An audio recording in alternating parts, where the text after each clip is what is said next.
बेटी एक बार चल के लड़के को देख तो लो। मेरा दावा है कि लड़का तुम्हें बहुत पसंद आएगा। बाला बहुत अच्छा लड़का है। हाँ हाँ बेटी, हम लोग तुम्हारे दुश्मन तो नहीं है। किसी अच्छे लड़के से ही तुम्हारी शादी करवाएंगे ना। आखिर तू हमारी इकलौती बेटी है। अच्छा ठीक है माँ, अब ज़्यादा भावुकतापूर्ण शब्दों का इस्तेमाल ना करो। मैं चलने के लिए तैयार हूँ। चलो फिर, बिना देर के हम सब चलते हैं। सभी बाला के घर पहुंचते हैं। अरे क्या बात है बहन जी, अभी तक आपका बेटा नहीं आया? जी बस आता ही होगा। तभी वहां बाला आता है। लो जी, आ गया मेरा बेटा। ये लोग तुझे देखने आए हैं और ये इनकी बेटी नम्रता है। बाला के सर पर बिल्कुल बाल नहीं होते। ये देख नम्रता और उसके परिवार वालों की आंखें फटी की फटी रह जाती है। ये तो टकला है। हे भगवान, माँ पिताजी, आप दोनों एक टकले से मेरी शादी करवाने वाले थे। अरे ये तो पूरा उजड़ा चमन है। देखो बेटी, इस तरह किसी का मजाक उड़ाना गलत है। किसी के बारे में इस तरह की बातें नहीं करते। बालों का क्या है, वो तो आते जाते रहते हैं। लड़का टकला है तो क्या हुआ, इंजीनियर है, अच्छा खासा कमाता है। आप चुप रहिए जी। इसकी तरफदारी इसलिए कर रहे हैं क्योंकि आपके भी सर पर बाल नहीं है। मैंने तो आपसे शादी कर ली, मगर मैं अपनी बेटी की शादी एक टकले से बिल्कुल नहीं करवाऊंगी। अरे ये क्या, कब से आप लोगों ने टकला टकला लगा रखा है? और माफ करना, तुम भी कोई हूर की परी नहीं हो। तुम लोग मेरे घर में आकर मेरी ही बेइज्जती कर रहे हो। निकल जाओ यहाँ से।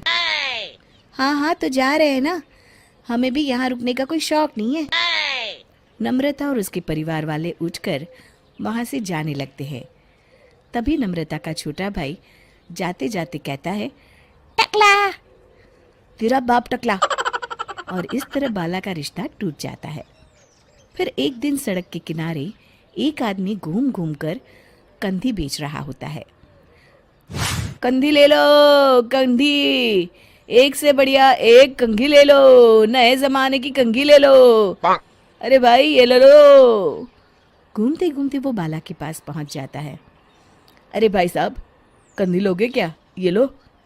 तभी उसकी नज़र बाला के सर के ऊपर पड़ती है। अरे माफ़ करना भाई साहब, आप इसे लेकर क्या करोगे? आपके सर पर तो बाल ही नहीं है। आपका तो स्टेडियम पूरा खाली है। चलता हूँ। कंधी ले लो, कंधी ले लो। कंधी वाले की बातें सुनकर बाला को बुरा लगता है।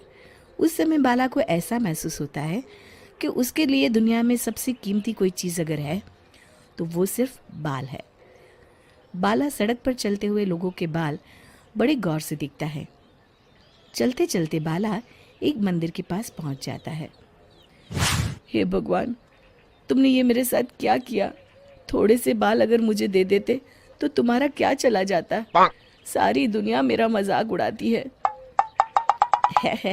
अरे भाई, आज पहला इंसान देख रहा हूँ जो मंदिर आकर भगवान से अपने लिए बाल मांग रहा है।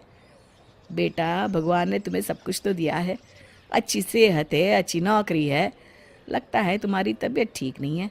घर जाओ, सब ठीक हो जाएगा। बाला वहाँ से चला जाता है। घर पहुंचकर बाला खाना खाता है और अपने कमरे में सोने के लिए चला जाता है। फिर सुबह जब बाला सोकर उठता है तो आईने के सामने अपने आप को देखकर हैरान हो जाता है। बाला के सर पर एकदम घने बाल आ जाते हैं। बाला खुशी से झूम उठता है। अरे ये तो चमत्कार हो गया, मेरे सर पर बाल आ गए। लेकिन ये हुआ कैसे? दोस्तों, अगर आप इस कहानी का दूसरा भाग देखना चाहते हैं तो हमें कमेंट करके ज़रूर बताएं।